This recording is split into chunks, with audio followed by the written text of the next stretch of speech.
One of the biggest draws of kayak fishing is the adventure. And before every adventure, hours of planning takes place. Do I have all the essential gear? What action rods do I need to target the specific species? You go through all of your lures and make sure everything you need is in your crate. All of this preparation happens days and sometimes weeks before you ever get the opportunity to make that first cast. When you land that first fish of the trip, that makes it all worth it. This adventure started with a 500-mile drive high into the mountains of Virginia.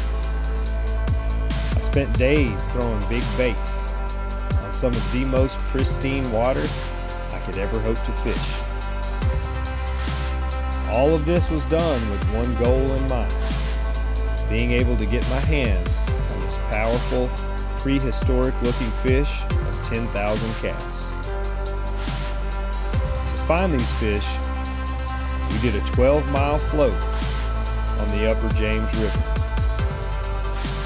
We navigated some big whitewater rapids, and on the lower end, we did single launch access, paddling a couple miles upstream on flat water. Putting in so much work really made each cast count. The varying water conditions showed me that the Slayer XC was the right tool for the job. As fall draws to a close, most tournament trails have ended and folks put up their gear for the winter. For me, this brings in my favorite time of the year, waterfowl season. I flew to Lake Champlain, Vermont to see how it's done on the border, just as a front moved in. On this trip, we used kayaks only to access marshes on the large bays, as well as single access tributary rivers feeding the lake. Using camo netting, the kayaks virtually disappeared on the banks. The wide, stable platforms and large payload capacity allowed us to haul dozens of decoys, guns, and camera gear with ease.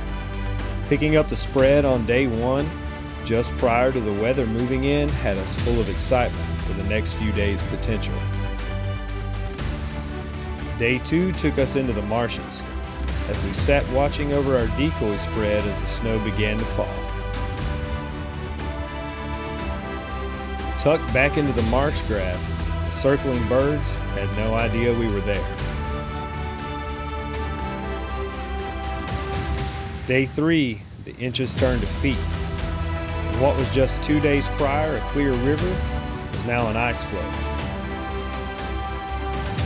We made our way over to the bay and set our decoys on the edge of the ice. To most people, this may seem completely crazy. But for a waterfowler, it's these times that you live for. So when you think about what you can do with your kayak, just remember, Native Watercraft is always in season.